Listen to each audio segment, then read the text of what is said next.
When I first started this chapter, and I realized what the verse was in Philippians, and of course it was in a different translation from the one I had memorized, but immediately I recognized what it was, and that is what I would call my life verse, okay? That I may apprehend, or that I may actually grab that for which he grabbed me. And as I look and I see all that God did to get my attention, more than get my attention, and as I said before, you know, in essence, grabbing me by the hair and pulling me out of a mud puddle, and then dusting me off and saying, okay, come on, we're going on.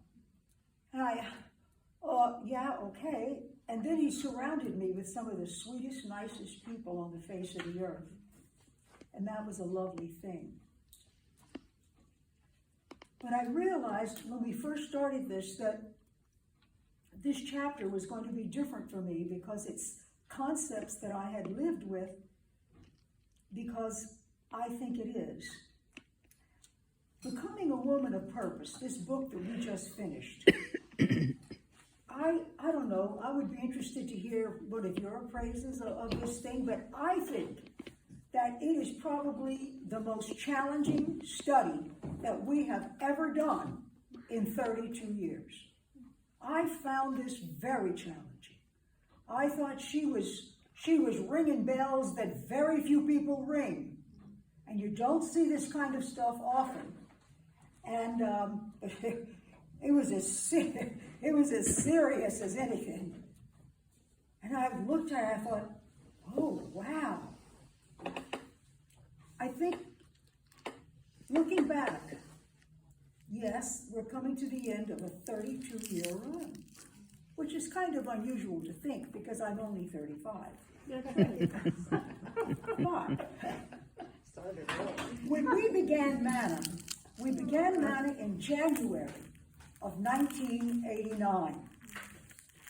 And I think back of that time and what were we thinking and what are the kind of things we were talking about when we were planning to have our big opening. And I think, great Christmas. We had no idea what we were doing.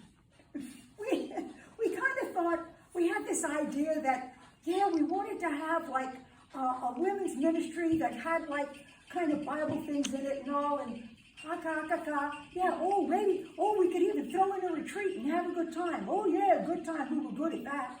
And we had no idea. So we thought, okay, let's offer a women's Bible study. And so we sent out a mail out to all the women in the church. And we were going to see what happened. And we thought, well, if we send this mail out, we'll possibly have maybe like a women's ministry in this church. Oh, what a thought. And so off we went. We had no idea of what God had in mind. Truthfully, I look back 32 years, and to be honest, no one knew it was going to come but God. What did happen in all those years, and all the sweet women that we got to know, and all the wonderful nights we had with so many wonderful people, only God could have done something like that. You know, we were so stupid. We thought that we could come up with this little outline and put a few little things there, and we're going to do it. We're going to do it. Stupid. Something like this, you don't do it. Either God does it or you drown. I look back and I thought about that I may apprehend that for which he apprehended me. And I was thinking about it. And I thought my whole adventure with God began when I had a major life crisis. I mean, major. And what it did was it shook my faith. Now, I was raised in a church. I believed in God. But when my life literally fell apart and there were pieces of me all over the living room floor, my prayers seemed to be ignored by God. And when God didn't seem to do anything, my faith waxed cold. In the past, God had answered my prayers. Some of them sooner, some of them later, but God always answered. And now when I needed him the most, nothing was happening. I mean, nothing. I couldn't get arrested. I sunk into a major depression. I had nowhere to turn. My parents were 2,000 miles away. I had no one here. I didn't know anybody here. I wasn't from Pennsylvania. I just got dropped here by accident. And my husband, the principal relationship in my life, I had 3 little children. I mean, little, under 5. 3 children under 5. What does that tell you? But my husband had a complete emotional collapse, and my rock had cracked. Now what? And there I sat, 2,000 miles from home, and my faith waxed cold. I went into a major depression, but I also became angry with God. And in the middle of this mess, a friend of mine invited me to a Bible study. I thought, oh God, leave it to Gloria. A Bible study. It was the same old story. Every time I turned around, Gloria was dragging me somewhere I didn't want to go, as always. And this was exactly like the other times. I didn't want to go. She pulls up in front of the apartment. We lived in Buchanan Park, which you know where it is, okay? That's where Tom and I lived. And she pulls up, bap, bap, bap. I went. I didn't want to go. Well, same old thing, going somewhere I didn't want to go with Gloria.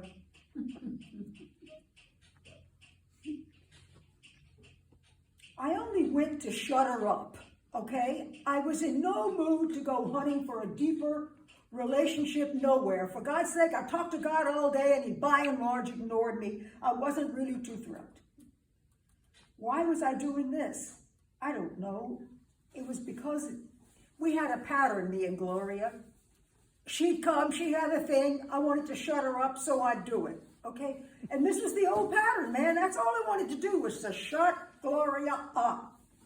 Funny how God will use anything.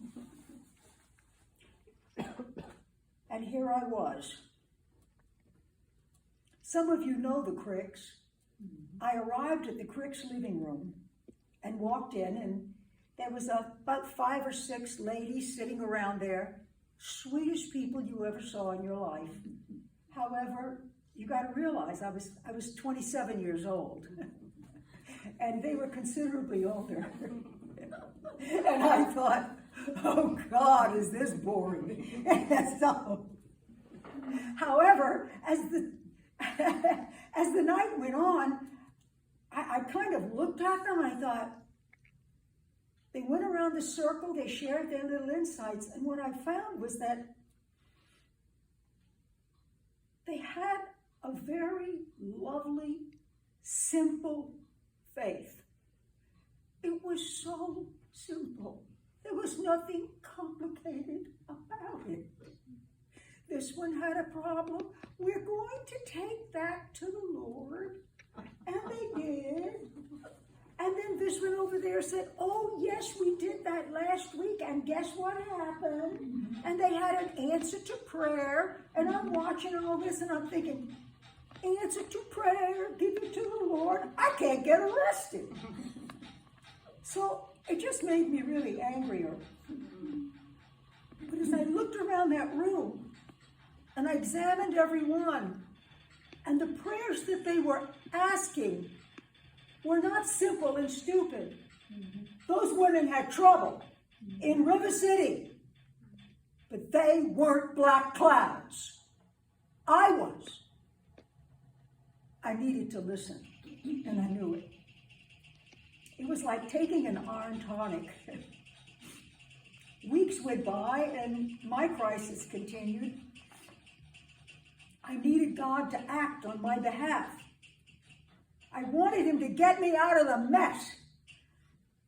But God had a bigger vision.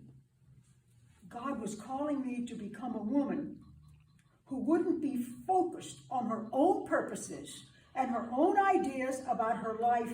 God wanted a woman who could fulfill his purposes for her. There was only one problem. I wasn't interested. So even though I continued to attend the group, my depression remained. In order to become a woman of God's purposes, we have to surrender to his will and his ways. Surrender was not something that was hot on my list. And anybody who said it to me got a mouthful. Can you imagine? Sweet little me giving somebody a mouthful. Well, I did. You should have seen her then. Tasty heard a few. I kept working at it. I kept thinking if I just tried hard enough, determined enough, prayed loud enough, that somehow I was going to break through and my plans would go forward, because I was focused on my plans and getting out of this, and God was focused on me. It was a slow and torturous death to self. You see, I had missed the point. God's purpose for my life was for me to become like Jesus. And my purpose was to force things to go the way I thought they should go. Does anybody relate? The result was a train wreck. Nothing was succeeding. So I decided that I know what I need. I need a new assignment. I do well when I have assignments. And I'll bet you these ladies can cook up some nice, new, interesting assignment, and I can be off and do something, because I can do. I just don't be real good. So I asked Katie, I said, Katie, would you pray for a new assignment for me? Katie smiled. I think she'd been praying for that moment. June, she said, if God called you tonight and gave you a new assignment, where would you fit it in your schedule? What did she know? All of a sudden, I pictured my day timer. Every page was filled. You couldn't put something in there if you had a shoehorn. The moment had arrived. I needed to listen. I needed to become a woman of God's purposes instead of just a never-stopping, misguided missile. June, she began, not all good things are God's thing for you. What? I was doing a lot of good things. I belonged to a lot of people, clubs and things and outreaches. We did a lot of good stuff. And here she's, starting to tell me, oh well. I thought, oh well, a hole in the ground. Not all good things are God's thing for you. Then she continued, June, the good is the enemy of the best. I thought, oh, crumb, how much of this does she have? She said, June, if you'll just give God room, he'll fit in his best for you.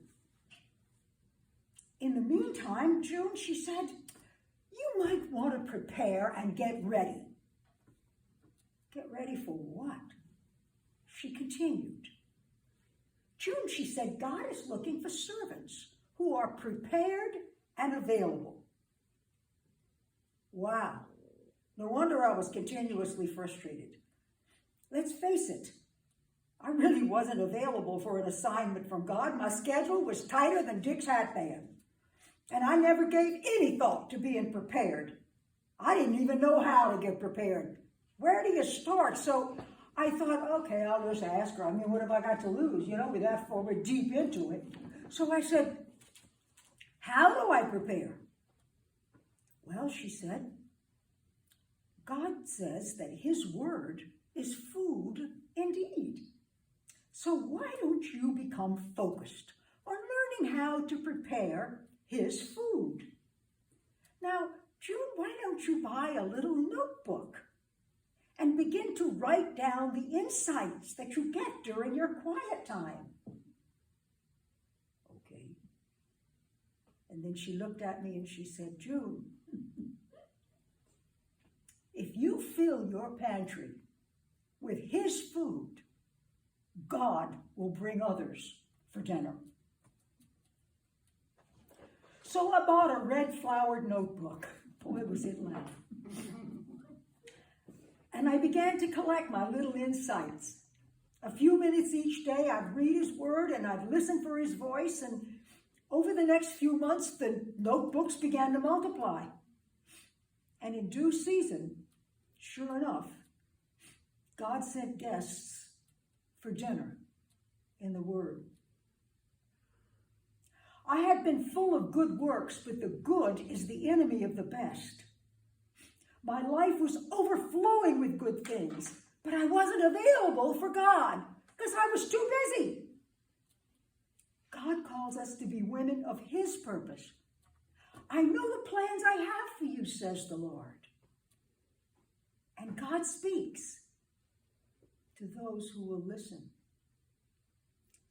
In the very back of your books, our precious author has written her last message to us, and it's called The Father Spoke. And I thought we might read it together. And Cassie and Cindy, would you come and help as we read this together?